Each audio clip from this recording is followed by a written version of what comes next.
ولتكن منكم أمة يدعون إلى الخير ويأمرون بالمعروف وينهون عن المنكر وأولئك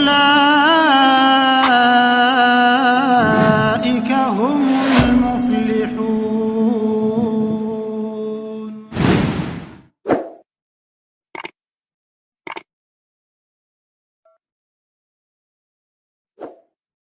Pada pertemuan yang lalu kita masih membahas bab al-khawfu minasyirk, bab tentang takut terhadap syirik, di mana bab ini penulis ingin mengajak kaum muslimin untuk punya rasa takut, khawatir jatuh dalam perbuatan syirik kepada Allah Subhanahu wa taala. Seorang yang bertauhid tidak boleh dia merasa aman, merasa pede, gak mungkin dirinya jatuh dalam kesyirikan, gak boleh. Dia harus memiliki perasaan bahwa khawatir, memiliki kekhawatiran kalau dia jatuh dalam kesyirikan kepada Allah Subhanahu wa taala. Karena kata Imam Hasan Al-Basri rahimahullah, al-mu'min innal mu'mina jama'a ihsanan wa syafaqatan. Seorang mukmin itu menggabungkan antara amalan-amalan yang baik, tapi di sisi yang lain dia khawatir, punya rasa takut. Wa ammal munafiq, sedangkan orang munafik jama'a isaatan wa amna. Sedangkan orang munafik itu mereka amalannya buruk, tapi mereka merasa aman, merasa pede dari makar-makar Allah, dari azab Allah Subhanahu wa taala. Maka kalau seorang mukmin dia memiliki kekhawatiran, terutama khawatir jatuh dalam kesyirikan kepada Allah Azza wa Jalla. Sudah berlalu pada pertemuan sebelumnya dalil-dalil yang dibawakan oleh penulis di sini. Yang pertama adalah firman Allah dalam surah An-Nisa ayat 116. Allah berfirman, "Innallaha la yaghfiru an yushraka bihi wa yaghfiru ma duna dzalika liman yasha." Sesungguhnya Allah tidak akan mengampuni seseorang yang mempersekutukan Allah dengan sesuatu. Dan Allah masih mengampuni dosa-dosa yang levelnya di bawah kesyirikan bagi siapa yang Allah kehendaki. Ini ayat yang menunjukkan ngerinya perbuatan syirik. Bahwasanya syirik tidak akan diampuni ketika seorang mati tidak bertobat dari perbuatan syiriknya, maka mustahil Allah mengampuni dia dan tempatnya di neraka, kekal di dalamnya selama-lamanya. Belum lagi kemarin kita sampaikan di antara ngerinya perbuatan syirik yang membuat seorang khawatir, yang membuat seorang takut bahwasanya syirik bisa menghapuskan apa? Semua amalan. La in asyrakta la yahbatanna amaluk wala takunanna minal khasirin. Apabila kau wahai Muhammad berbuat syirik kepada Allah, maka hilanglah semua amalan-amalanmu dan kau menjadi orang yang merugi. Adapun dosa-dosa lain selain syirik, maka masih mungkin diampuni sama Allah. Bukan pasti ya, masih mungkin diampuni sama Allah. Ada peluang dia diampuni oleh Allah Azza wa Jalla. Kemudian dalil yang terakhir kemarin kita sampaikan adalah firman Allah tentang doanya Nabi Ibrahim alaihissalam yang Allah abadikan di dalam surah Ibrahim ayat yang ke-35. Allah Azza wa Jalla mengatakan Nabi Ibrahim berdoa, wajnubni wa baniya an na'budal asnam. Ya Allah, jauhkanlah diriku dan keturunanku dari penyembahan terhadap berhala. Menunjukkan Nabi Ibrahim saja masih takut dengan perbuatan syirik. Sampai-sampai Nabi Ibrahim berdoa agar dijauhkan dari kesyirikan. Padahal beliau dikenal sebagai seorang nabi yang sangat kuat tauhidnya. Dikenal dengan istilah Abu At-Tauhid. Ya, bapaknya At-Tauhid. Namun beliau masih takut dengan perbuatan syirik. Maka apalagi yang di bawah Nabi Ibrahim alaihissalam. Nabi kita Muhammad SAW juga demikian. Beliau pernah berdoa kepada Allah, Allahumma inni a'udzubika an usyrika bika wa anni a'lam wa astaghfiruka lima la a'lam. Ya Allah, sesungguhnya aku berlindung kepadamu dari perbuatan syirik yang aku lakukan dalam keadaan aku tahu kalau itu perbuatan syirik. Dan aku meminta ampunanmu apabila aku berbuat syirik dan aku nggak tahu kalau itu perbuatan syirik.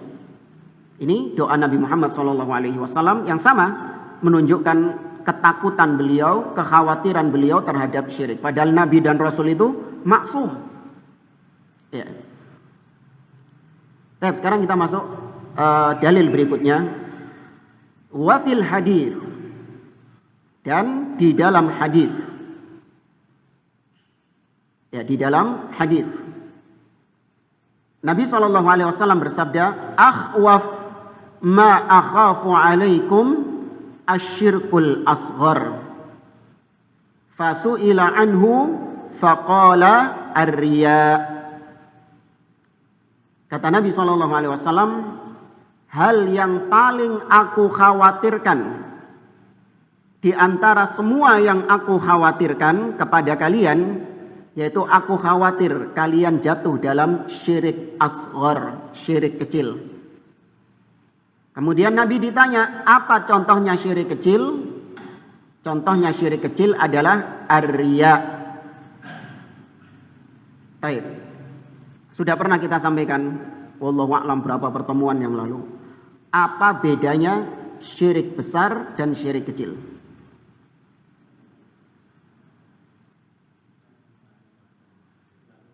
Nah, syirik besar bisa mengeluarkan seseorang dari Islam. Sedangkan syirik kecil tidak. Tapi dosa.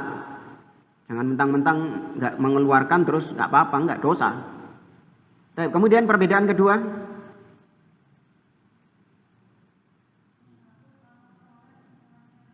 Nah, syirik akbar bisa menghapus semua amal-amal soleh.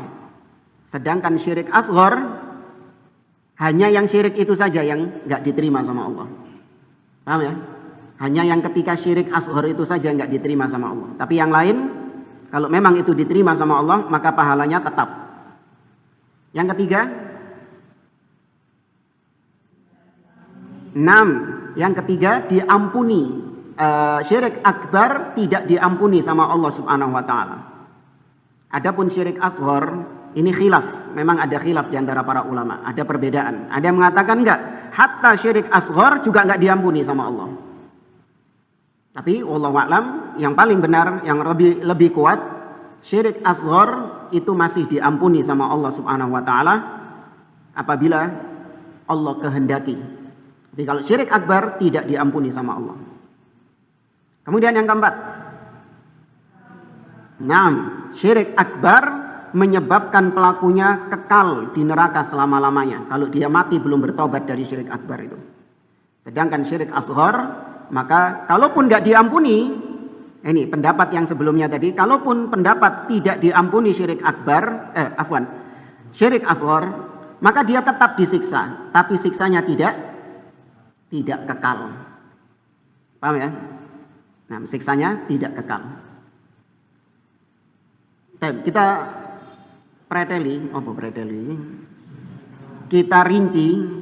kita rinci hadis tadi.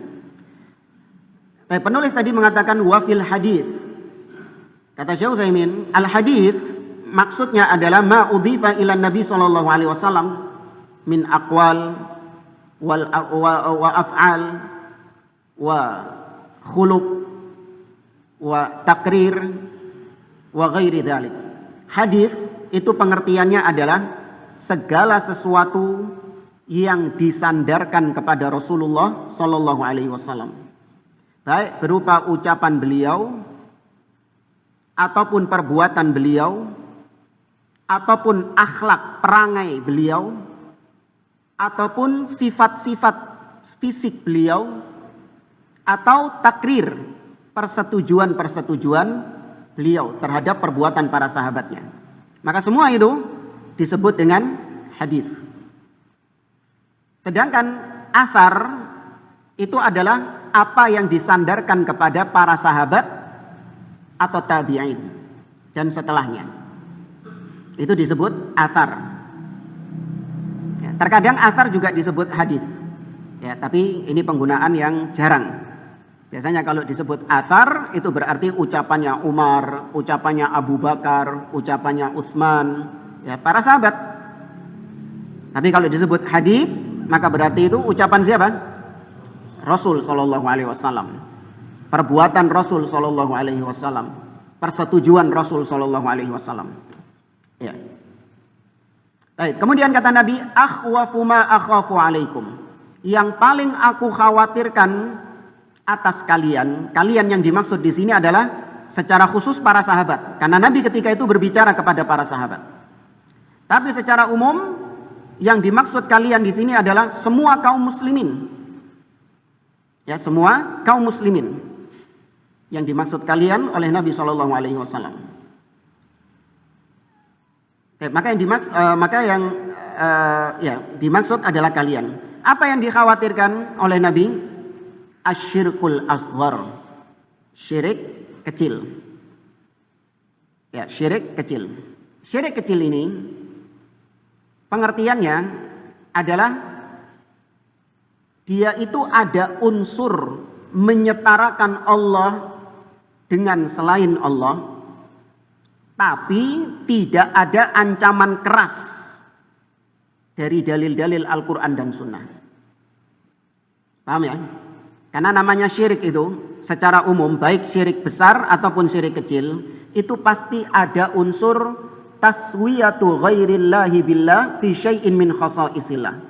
Ada unsur menyamakan, mensejajarkan antara Allah dengan selainnya pada perkara-perkara yang harusnya Allah izinan di situ. Harusnya Allah sendirian dalam perkara itu. Contoh syirik besar dan syirik kecil yang lain selain riya. Apa hukumnya seorang pakai jimat? Ya haram. Tapi masuk kategori apa ini? Maksiat, bid'ah, syirik besar atau syirik kecil? Syirik besar. Bisa besar bisa kecil. Baik, kapan pakai jimat itu syirik akbar dan kapan pakai jimat itu syirik asghar?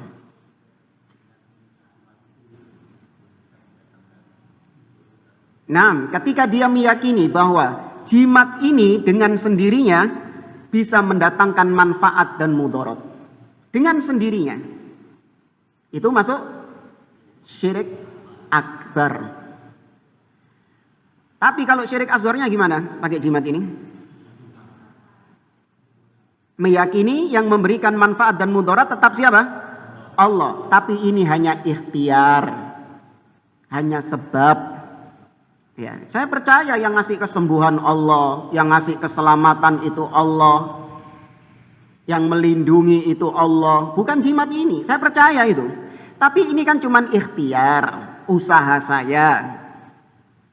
Maka itu syirik juga, tapi syirik asghar, syirik kecil. Nah, dua syirik tadi itu sama-sama ada unsur menyerupakan Allah, mensejajarkan Allah dengan selainnya.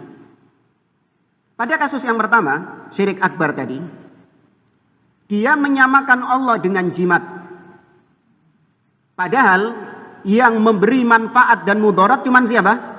Allah. Tapi dia mensejajarkan jimatnya itu sama seperti Allah. Gak cuma Allah yang bisa memberikan saya keselamatan, tapi jimat iki ya iso. Maka ini syirik akbar. Ada unsur penyerupaan dengan selain Allah. Nah, adapun syirik asghar tadi, dari sisi mana penyerupaannya?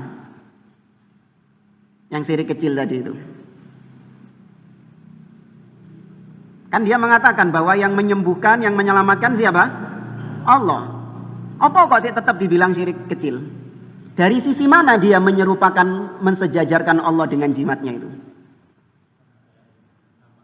Dari sisi kerjasama? Bukan. Karena orang-orang pakai jimat itu kan pernah kita sampaikan, mereka memisalkan seperti Anda ketika pakai helm. Anda kalau berkendara pakai helm, Apakah Anda meyakini bahwa helm ini yang menyelamatkan Anda? Hah? Tidak. Yang menyelamatkan saya dari kecelakaan Allah. Tapi helm ini hanya sebatas ikhtiar, hanya sebatas usaha saya, sebab saya. Nah, jare sing gawe jimat mang padha. Helmmu iku padha ambek jimatku. Kenapa helmmu enggak kau bilang syirik, jimatku kok kau syirik-syirikkan? Ngamuk deh. Kalau kau gentle, mestinya helmmu itu juga syirik. Paham maksudnya? Berarti helm syirik. Terus jimat nggak syirik berarti? Kenapa kok nggak boleh? Ya, memang belum ada bukti nyatanya. Baik, sisi penyamaannya, sisi menyerupakan Allah dengan jimat tadi, yaitu dari sisi si pembuat sebab, sang pembuat sebab. Allah adalah satu-satunya yang membuat aturan hukum sebab akibat. Iku mek Allah tok iku. Selain Allah nggak bisa. Nek gak mangan luwe. Kalau nggak makan lapar. Kalau nggak minum haus. Kalau kena api panas. Apalagi? Kalau nggak tidur ngantuk dan seterusnya. Yang bikin aturan sebab akibat ini cuman Allah saja. Selain Allah nggak iso gawe-gawe dewe. Ustaz, saya bikin sendiri saja aturannya. Apa? Nggak makan wareg. Tapi makan justru luwe. Saya bikin aturan sendiri kayak gitu. Bisa? Nggak bisa. Allah yang bisa ngewalik-ngewalik seperti itu. Cuman Allah. Makanya api yang harusnya mengakibatkan orang itu terbakar, orang itu gosong, tapi dibalik sama Allah. Api justru membuat orang tersebut jadi sejuk. Kepada Nabi siapa? Ibrahim alaihissalam. Allah katakan, ya nar kuni bardan wasalaman ala Ibrahim. Wahai api, jadilah engkau dingin dan menyejukkan bagi Ibrahim. Matahari yang biasanya terbit dari arah timur, ya, maka dibalik sama Allah. Allah terbitkan dari arah terbenamnya ketika hari kiamat. Yang bisa ngwalik-ngwalik seperti ini cuma siapa? Allah. Nah, yang pakai jimat tadi, dia enggak dewe. Dia memunculkan sebab akibat yang baru. Apa itu? Jimat ini bisa mengakibatkan saya selamat. Padahal enggak ada hubungannya antara jimat dengan keselamatannya itu. Enggak ada koneksi langsung. Dan juga tidak ada dalil yang menghubungkannya. Maka berarti kon gawe dewe. Loh Ustaz, orang demam minum Panadol, kan gak ono dalile. Iya gak ada dalilnya, tapi ada korelasi, ada koneksi antara Panadol ini dengan demamnya tadi. Nah, ini bukan jualan obat ya, ini misalnya saja. Helm juga gitu, ada keterkaitan antara helm dengan kecelakaan. Sedangkan jimatmu tadi, apa hubungannya sama kecelakaan, apa hubungannya sama kesembuhan? Tidak ada hubungannya sama sekali dan juga tidak ada dalilnya. Berarti kau bikin hukum sebab akibat sendiri. Nah, dalam hal ini kau menyamai Allah Subhanahu wa taala tanpa kau sadari. Nah, dari situ sisi apanya? Sisi syiriknya. Ya. Dari situ sisi kesyirikannya. Baik. Kemudian kita di sini bahas tentang riya. Riya diambil dari kata kerja ra'a yura'i, riya'an. Ya, yang artinya adalah an ya'mala ar-rajulu liyarahun nas. Riya artinya adalah seorang beramal tujuannya adalah supaya dilihat sama manusia. Ketika disebutkan riya sendirian, maka include di dalamnya itu sum'ah. Ya, ketika disebutkan riya sendirian, maka include juga di dalamnya sum'ah. Apa bedanya riya sama sum'ah? Sum'ah berkaitan dengan pendengaran, sedangkan riya berkaitan dengan penglihatan. Maka yang dimaksud Nabi bukan cuma riya saja dalam hadis ini, tapi juga masuk sum'ah otomatis, sebagaimana fakir dan miskin. Ketika disebutkan cuma fakir, miskin ikut gak? Ikut.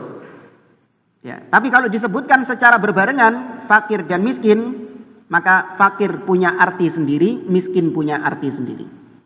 Riya punya arti sendiri, sum'ah punya arti sendiri. Riya berkaitan dengan penglihatan, sedangkan sum'ah berkaitan dengan pendengaran. Maka yang lebih enak, yang lebih kompleks, yaitu seorang beramal untuk mencari pujian manusia. Ini yang lebih kompleks. Baik entah dengan penglihatan manusia atau dengan pendengaran manusia. Yang penting dia beramal itu untuk mencari pujian, popularitas, dan lain sebagainya. Maka ini namanya riya. Adapun seorang menampakkan ibadahnya belum tentu riya. Awas. Jangan dianggap orang yang menampakkan ibadahnya berarti riya. Belum tentu. Ada orang-orang itu takut riya, padahal justru itu riya yang sebenarnya. Antum kenapa nggak mau sholat berjamaah di masjid? Kok sholatnya di rumah? Iya, takut riya saya takut kalau nanti sholat berjamaah di masjid, orang-orang ngelihat saya pergi ke masjid, maka saya takut nanti orang-orang bilang saya riya. Maka mending saya sholat di rumah saja, biar orang-orang nganggep saya nggak riya, biar orang-orang nganggep saya ikhlas. Ya itu riya itu sudah. Paham nggak sisi riyanya? Saya ulangi ya. Ada orang dia nggak mau sholat di masjid, berjamaah di masjid. Ketika ditanya, kenapa Anda kok nggak sholat berjamaah di masjid? Kenapa kok sholatnya di rumah? Maka dia bilang, saya takut nanti orang-orang menganggap saya riya. Ketika saya berangkat dari rumah ke masjid, lewat ketemu sama orang-orang, saya nanti takut mereka menganggap saya riya. Maka mending saya sholat di rumah, biar orang-orang itu menganggap saya ikhlas, menganggap saya nggak riya. Nah, berarti dia sholat di rumah itu untuk mencari apa? Mencari pujian manusia. Maka ini sudah apa? Sudah riya. Takut riya, tapi ternyata dia jatuh dalam riya juga. Maka sekedar menampakkan amal, sekedar menampakkan ibadah, itu belum tentu jatuh dalam perbuatan riya. Ada amalan-amalan yang memang antum nggak bisa sembunyikan. Mau nggak mau antum harus tampakkan kepada orang-orang. Seperti sholat berjamaah, nggak mungkin antum sembunyikan. Seperti umroh, seperti haji, apa caranya bisa ijenan? Anak takut riya Ustaz, umroh haji. Terus gimana? Anak bikin Ka'bah dewe di belakang rumah. Tawaf dewe, sa'i dewe. Enak kono sing delok. Terjaga keikhlasannya. Enggak. Kalau memang amalan tersebut mau nggak mau harus ditampakkan, maka tampakkan. Tapi tetap dengan memperhatikan dan menjaga keikhlasan. Allah mengatakan tentang sedekah dalam surah An-Nisa, in tubdus sadaqati fani'immahi wa in tukhfuha wa tu'tuhal fuqara fahuwa khairul lakum. Apabila engkau menampakkan sedekahmu, maka itu baik. Allah katakan baik, bukan buruk. Allah ketika seorang menampakkan sedekahnya itu baik. Tapi kata Allah, apabila kau sembunyikan sedekahmu dan langsung kau berikan kepada fakir miskin, fahuwa khairun lakum, maka itu lebih baik. Nabi juga mengatakan tentang hadis salah satu dari 7 golongan yang Allah naungi pada hari kiamat. Sab'atun yudhilluhumullahu fi dhilli yauma la dhilla illa dhillu. 7 golongan yang Allah naungi pada hari kiamat, pada padang mahsyar, di mana tidak ada naungan di hari itu kecuali naungan Allah. Salah satunya apa? Nabi mengatakan wa rajulun tasaddaqa bi sadaqatin fa akhfaha hatta la ta'lam shimaluhu ma tunfik yaminuhu. Seorang yang bersedekah dengan sembunyi-sembunyi sampai tangan kanannya tangan kirinya tidak tahu apa yang diinfakkan oleh tangan kanannya. Maka ada keutamaan lebih kalau kita sembunyi-sembunyi. Namun kalau dalam rangka Anda menampakkan ibadah, dalam rangka supaya orang-orang ikut kepada Anda, supaya orang-orang meniru perbuatan Anda, maka itu thayyib, itu baik, termasuk dakwah. Ya, itu termasuk dakwah, ajakan tapi tidak secara verbal. Contoh misalnya, ada ajakan untuk bersedekah. Ya, ada ajakan untuk bersedekah. Misalnya, nih, Masjid Al-Ikhlas mau apa Masjid Al-Ikhlas? Perluasan misalnya. Nah, insya Allah mau perluasan, butuh dana sekian. Maka warga atau kaum muslimin gak ada yang mau bersedekah duluan. Kemudian ada seseorang yang dia mengawali sedekahnya. Dan ternyata orang ini adalah orang yang katakanlah paling miskin di antara semua itu. Maka yang kaya-kaya ini merasa apa? Merasa tertampar. Ini yang miskin saja sedekah, masa saya enggak? Akhirnya dia bersedekah juga. Gara-gara dia mengawali itu, maka kaum muslimin sedekah, infak semuanya. Maka yang seperti ini itu termasuk dakwah. Termasuk amalan yang mengalir, termasuk amalan yang apa istilahnya MLM pahala. Karena perbuatan dia itu diikuti sama orang lain. Nabi mengatakan, kata Nabi SAW, man sanna fil islami sunnatan hasanah falahu ajruha wa ajru man tabi'aha min ghairi an yanqusa min ujurihim syai'. Barang siapa yang memberi contoh yang baik di dalam Islam, maka dia mendapatkan pahala dia sendiri dan pahala orang-orang yang mengikutinya. Maka bagaimana orang-orang bisa mengikuti kalau dia sembunyi-sembunyi? Nggak mungkin kan? Pasti ditampakkan sama dia. Nah, itu nggak masalah. Selama memang niatnya apa tadi? Untuk berdakwah, untuk mengajak orang. Bukan niatnya untuk pamer. Ini loh aku sedekah. Ini loh saya sedekah. Enggak. Tapi memang niatnya untuk mengajak orang lain agar beramal juga. Nabi SAW pernah beliau sholat di atas mimbar. Beliau sholatnya di atas mimbar. Dan beliau sengaja sholat di atas mimbar supaya sahabat-sahabat melihat sholat beliau agar mereka mencontoh sholatnya Nabi SAW. Karena wajib hukumnya sholat meniru Nabi. Shollu kama ra'aitumuni usolli. Maka setelah itu, Nabi setelah sholat di atas mimbar, Nabi mengatakan kepada para sahabat, fa'altu hadza lita'tammu bi wa ta'lamu sholati. Aku melakukan ini supaya kalian mengikuti gerakan sholatku dan agar kalian tahu bagaimana sholatku. Ya, untuk mengajak mereka melakukan amal-amal yang soleh. Maka ini bukan termasuk riya. Baik, riya itu ada dua model. Ada riya yang bukan termasuk syirik asghar, tapi dia kekufuran. Bukan syirik asghar lagi, tapi dia kekufuran. Riya itu kekufuran. Makanya jangan dimutlakkan riya itu pasti syirik asghar. Enggak. Ada riya yang kekufuran. Dan yang kedua adalah riya yang syirik asghar. Kapan riya yang kekufuran itu? Riya yang kufur seperti riyanya orang-orang munafik. Allah katakan dalam surah An-Nisa, innal munafiqina yukhadi'una Allah wa huwa khadi'uhum wa idza qamu ila sholati qamu kusala yura'unan nas wa la yadhkuruna Allah illa qalila. Sesungguhnya orang-orang munafik hendak menipu Allah, maka Allah balas tipu daya mereka. Dan mereka tidaklah melaksanakan sholat kecuali mereka sholat dalam keadaan malas. Kemudian yura'unan nas, mereka sholat itu hanya untuk supaya manusia melihat mereka. Makanya kalau sholat yang gelap, orang-orang munafik nggak sholat. Sholat isya Ya, sholat subuh, gak budal mereka. Kenapa?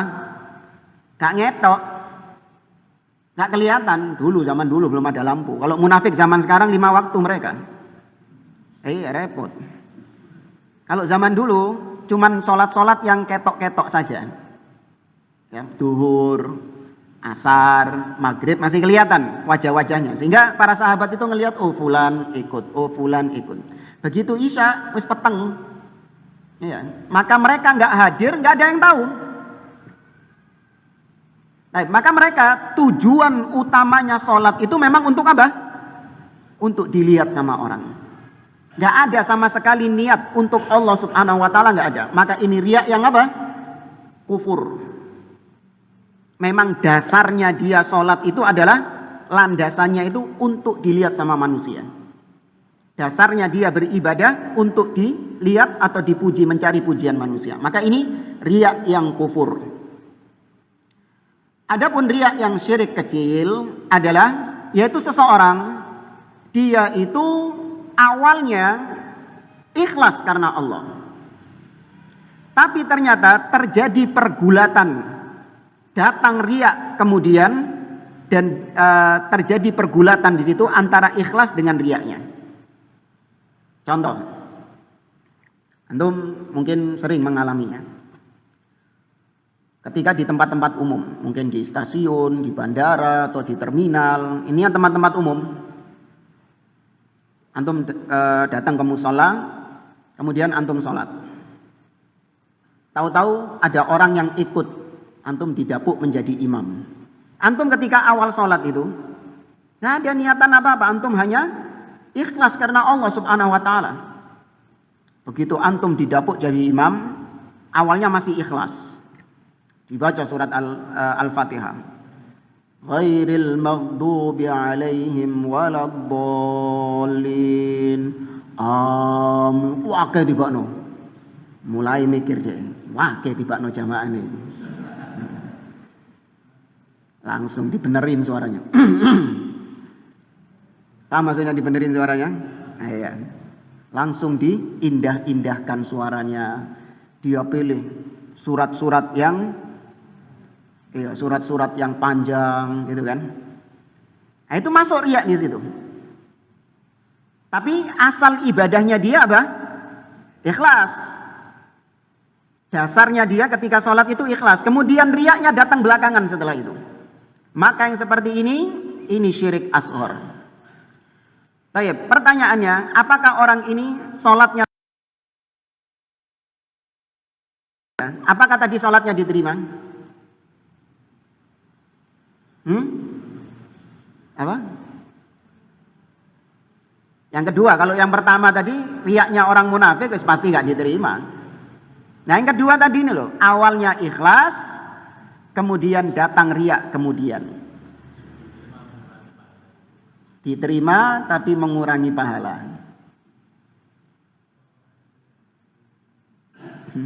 Ya ada sisi pahalanya yang berkurang. Tapi kalau memang itu riya harusnya ditolak secara total.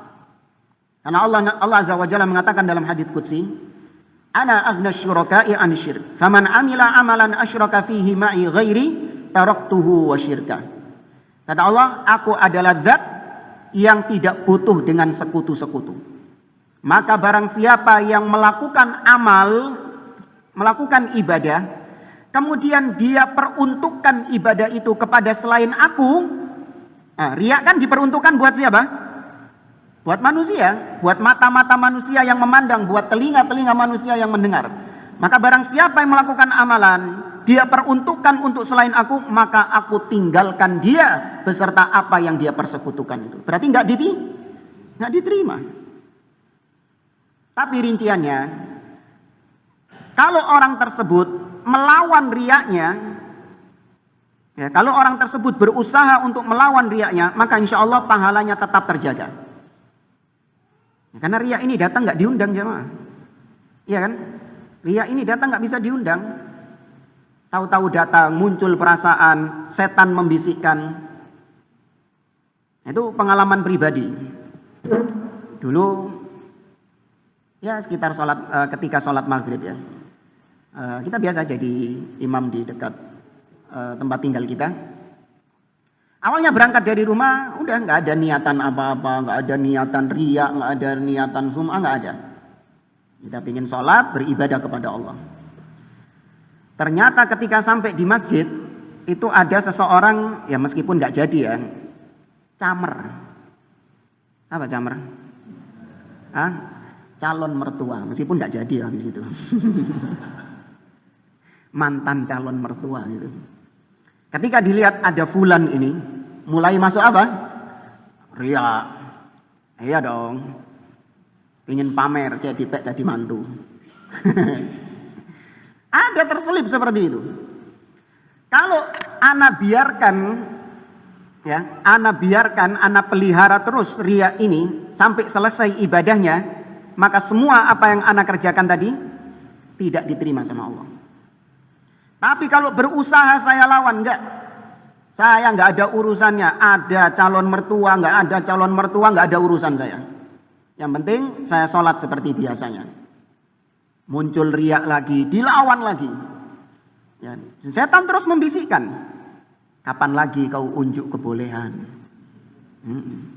Soalnya fulan ini luar kota, jarang-jarang sholat di situ. Ya bahkan cuma sekali itu saja dia sholat di masjid kita. Nggak pernah dia sholat di tempat lain, karena luar kota tinggalnya. Mulai setan membisikkan, kapan lagi ini kesempatan emas? Ya. Baik, maka kalau antum kemasukan riya seperti itu, lawan.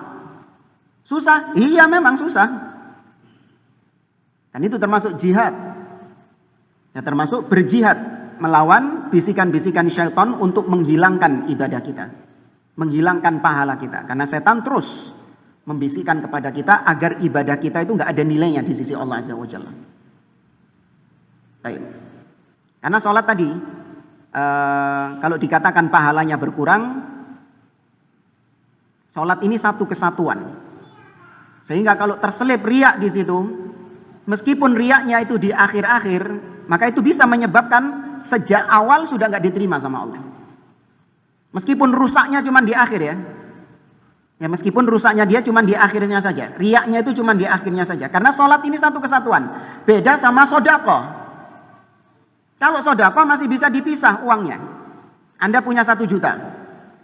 500.000 Anda sodakokan ikhlas karena Allah, 500.000 Anda sodakokan riya. Terpisah. Maka yang diterima yang mana? 500.000. Sedangkan yang satunya, yang kedua, 500.000 kedua nggak diterima sama Allah Azza wa Jalla. Itu kalau sodako, duwe seisok dipisah. Tapi kalau sholat bisa? Enggak, satu kesatuan sholat itu. Ya, maka penting menjaga keikhlasan kepada Allah Subhanahu wa taala. Baik, jamaah rahimani wa rahimakumullah. Kurang berapa menit? 5 menit.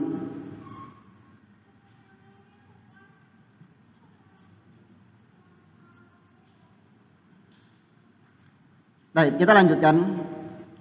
An Ibnu Mas'udin radhiyallahu anhu anna Rasulullah sallallahu alaihi wasallam qala. Dari Abdullah bin Mas'ud radhiyallahu taala anhu, Rasulullah sallallahu alaihi wasallam bersabda, "Man mata wa huwa yad'u min dunillahi niddan dakhalan nar." Ini juga termasuk salah satu ngerinya syirik. Barang siapa yang mati dalam kondisi dia pernah berdoa kepada selain Allah, yang mana dia menganggap hal itu sebagai nidda. Nidda artinya tandingannya Allah. Dia mati dalam kondisi pernah beribadah kepada tandingannya Allah itu, maka dia masuk neraka. Rawahu Al-Bukhari. Baik. Barang siapa yang berdoa, ya, barang siapa yang mati wa huwa yad'u, dan dia berdoa. Baik, doa terbagi menjadi 2. Ya, doa, ad-du'a itu terbagi menjadi 2. Kalau di situ diterjemahkan apa? Berdoa ya. menyembah, ya. Padahal yad'u berdoa. Ya benar menyembah. Cuman ini tadi saya jelaskan, doa itu ada dua. Yang pertama doa mas'alah. Ya, yang pertama doa mas'alah. Dan yang kedua doa ibadah. Doa mas'alah wa doa ibadah. Doa ibadah dulu saja. Misalnya, semua ibadah yang Anda kerjakan itu adalah doa kepada Allah Subhanahu wa taala. Karena tidaklah antum beribadah pasti antum mengharap kepada Allah sesuatu di situ. Sahih? Meskipun enggak antum ucapkan, antum ketika tadi sholat maghrib, antum tidak mengucapkan sesuatu, tapi antum sholat maghrib tadi pasti terselip harapan, terselip keinginan antum kepada Allah agar antum dimasukkan ke surga, minimal ya, agar antum dimasukkan ke surga dan dijauhkan dari neraka. Antum puasa Senin Kemis, antum sholat malam, antum sedekah, baca Quran, semua ibadah-ibadah ini pasti di situ terselip harapan. Maka ini namanya doa ibadah. Sedangkan yang kedua doa masalah. Nah ini doa yang seperti kita lantunkan, doa yang dilantunkan. Ya Allah berikan aku rizki, Allahumma rzuqni, ya Allahumma inni as'aluka ilman nafi'a wa rizqan thayyiba wa amalan mutaqabbala. Ini dilafalkan. Ya, doa yang dilafalkan. Apa dalilnya kalau doa itu juga termasuk ibadah? Dalilnya Allah berfirman, wa qala rabbukum ud'uni astajib lakum. Innal ladzina yastakbiruna an ibadati sayadkhuluna jahannam dakhirin. Dan Rabb kalian telah mengatakan kepada kalian, ud'uni astajib lakum. Ini garis bawahi. Ud'uni, berdoalah kepadaku, niscaya aku kabulkan. Kemudian kalimat keduanya, innal ladzina yastakbiruna an ibadati. Sesungguhnya orang-orang yang enggan beribadah kepadaku. Tuh. Ibadah di sini maksudnya apa tadi? Kalimat pertamanya doa. Ya, maka ada namanya doa ibadah, yaitu semua ibadah yang kita lakukan itu sejatinya adalah doa kita kepada Allah Subhanahu wa taala. Nah, itu tadi di dalam surah Ghafir ayat 41. Wa qala rabbukum ud'uni astajib lakum.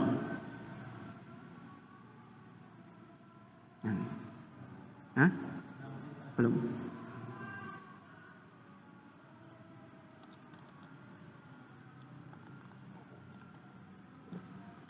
Baik, kemudian ibadah. Apa yang disebut dengan ibadah? Ada banyak pengertian dari para ulama apa itu ibadah. Tapi yang paling bagus ketika mendefinisikan tentang ibadah adalah definisinya Syekhul Islam Ibnu Taimiyah rahimahullah ta'ala, yang beliau sebutkan dalam risalah ubudiyahnya. Beliau mendefinisikan ibadah itu adalah ismun jami' likulli ma yuhibbuhu Allah wa yardah minal aqwali wal af'ali adh-dhahirah wal batinah. Ibadah itu adalah sebuah istilah yang luas, yang kompleks, mencakup apapun yang dicintai Allah dan diridhoi Allah, baik berupa ucapan ataupun perbuatan yang nampak ataupun tersembunyi. Bingung? Bingung tak? Tak baleni ya? Ibadah itu adalah sesuatu, sebuah istilah yang luas, mencakup apapun, segala apapun, pokoknya dicintai Allah, pokoknya diridhoi sama Allah. Entah bentuknya itu ucapan seperti zikir, baca Quran, tasbih, ya, berkata jujur, atau perbuatan ya seperti sholat, puasa, baik yang nampak ataupun yang tersembunyi.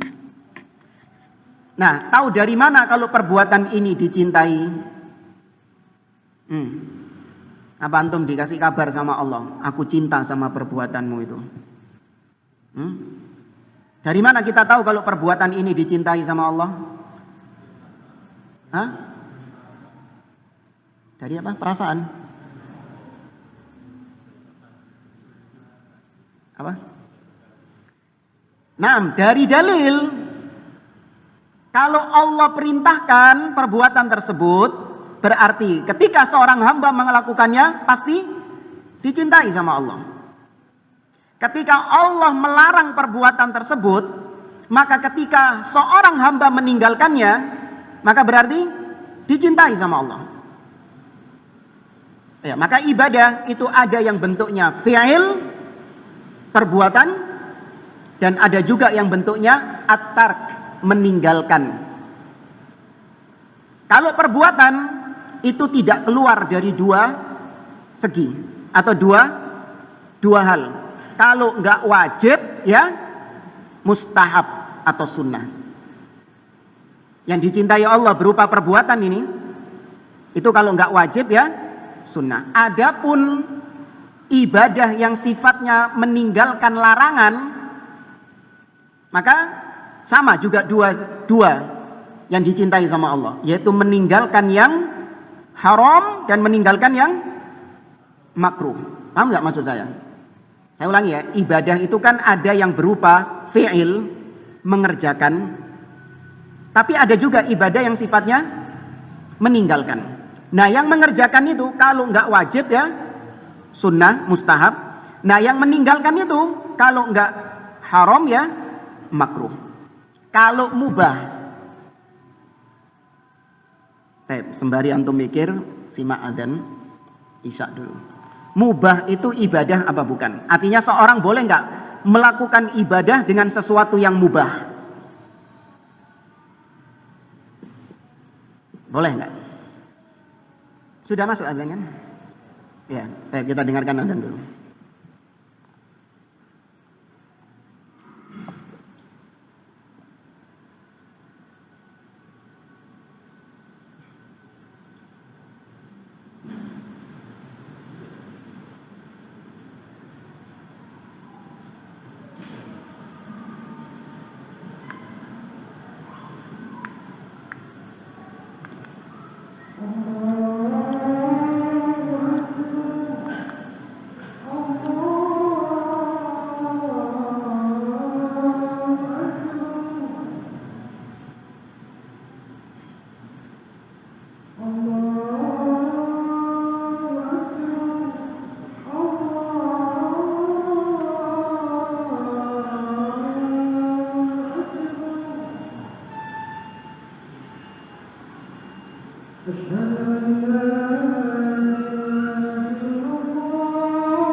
Baik.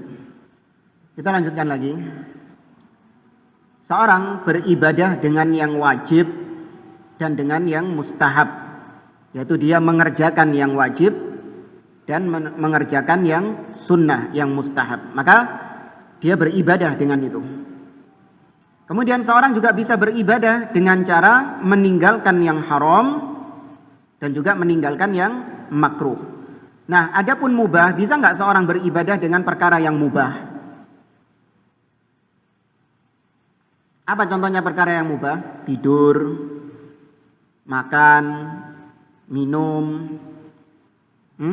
Ya mubah, perkara yang boleh. Apalagi? Bisa. Ada pendapat lain? Sepakat para ulama mengatakan bahwa annal mubah la yuta'abbad bihi. Perkara yang mubah itu tidak bisa dijadikan sebagai ibadah. Barang siapa yang beribadah kepada Allah dengan perkara yang mubah, faqad ibtada'a, maka dia telah berbuat bid'ah di dalam agama. Artinya ketika seorang tidur hukumnya apa? Mubah. Tapi dia menganggap tidurnya itu adalah bentuk ibadah kepada Allah. Ya, tidurnya itu ibadah, makan, minum, kemudian berdiri, duduk, berjalan, lari.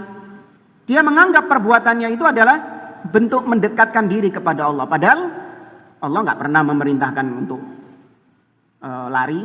Allah nggak pernah memerintahkan untuk duduk, berdiri. Nggak, itu perkara yang mubah. Apa dalilnya kalau yang mubah itu nggak boleh beribadah dengan yang mubah? Dalilnya adalah hadis yang diriwayatkan oleh Imam Bukhari tentang sahabat yang bernama Abu Israil.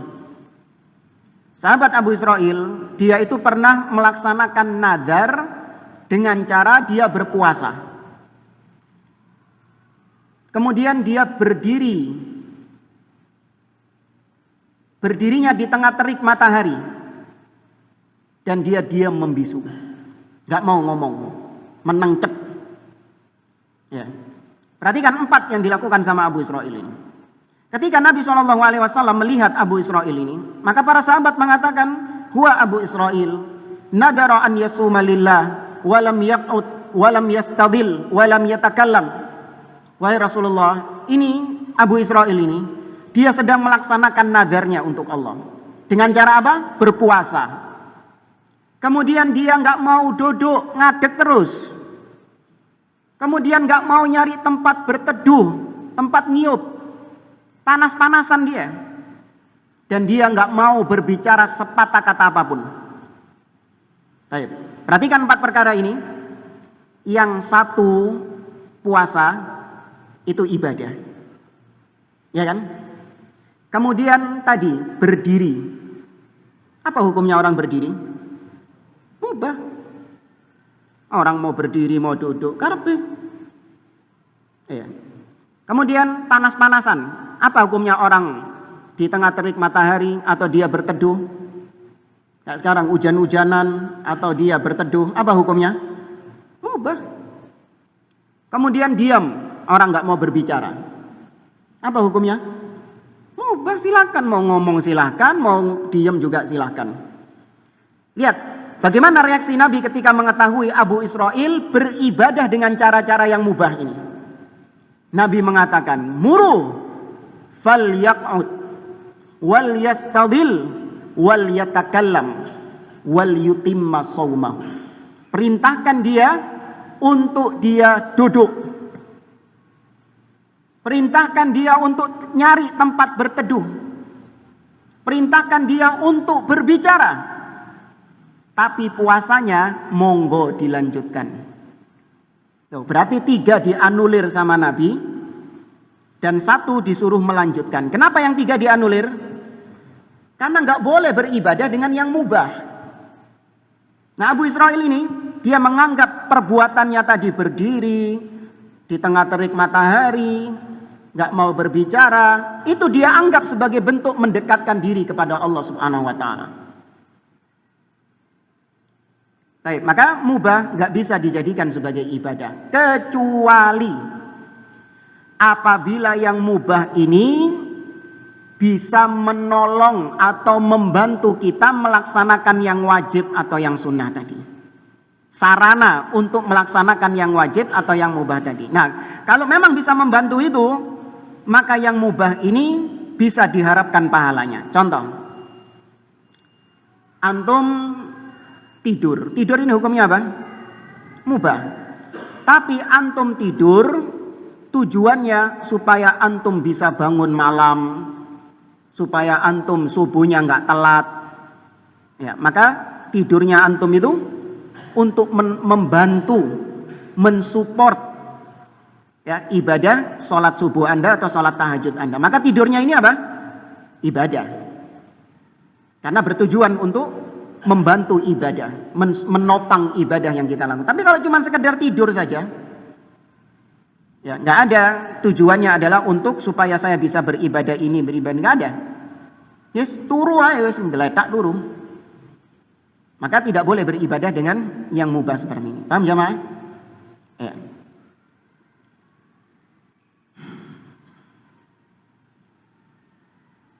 Baik, masih banyak pelajaran-pelajaran dari hadis ini, dari hadis Abdullah bin Mas'ud ini. Baik, ada sisa waktu, mungkin kalau ada yang mau ditanyakan, tafadhol.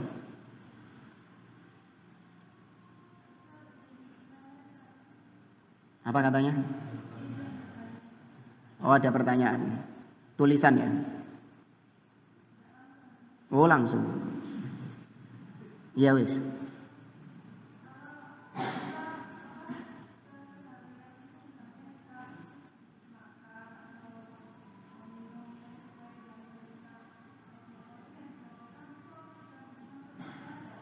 Ketika kita makan dan minum sesuai maka yang dinilai ibadah adalah ketika kita mencontoh Rasulnya itu. Ketika kita makan dengan tangan kanan, memang tujuan kita makan dengan tangan kanan adalah untuk mencontoh Nabi SAW. Maka ibadah, kita mengucapkan Bismillah, itu ibadah. Tapi secara zatnya, ingat, secara zatnya sebatas makan itu mubah, bukan ibadah. Ya, sebatas makannya saja itu mubah, bukan ibadah. Sama seperti tidur tadi. Seorang ketika tidur, dia berusaha meniru tidurnya Nabi SAW. Dia baca doa-doa sebelum tidur.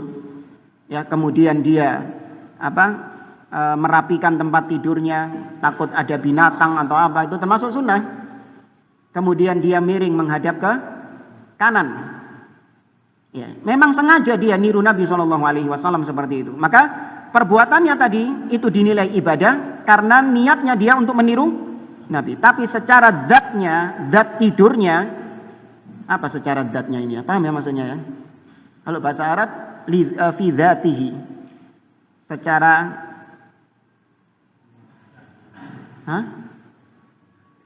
zat tidurnya. Secara poinnya, poin tidurnya, ya hakikat tidurnya itu bukan termasuk ibadah, karena dia adalah perkara yang mubah. Ya, antum berpenampilan misalnya, orang mau pakai gamis, ya mau pakai baju koko, mau pakai jaket, itu perkara yang apa? Mubah. Ya. Tapi ketika antum berpakaian tersebut, ya tujuannya adalah untuk menutup aurat, ya, dan berusaha untuk berpakaian yang syar'i dengan menghindarkan pakaian dari pakaian-pakaian yang haram, tasyabuh dengan kafir atau tasyabuh dengan wanita, atau menjauhkan dari pakaian-pakaian yang bergambar makhluk. Maka dari sisi itu pakaian antum ini bentuk ibadah kepada Allah Azza wa Jalla. Karena antum berusaha untuk supaya pakaiannya ini tidak tersusupi hal-hal yang haram. Tapi secara zatnya, sebatas berpakaian itu bukan ibadah. Ya, wallahu a'lam. Yang lain?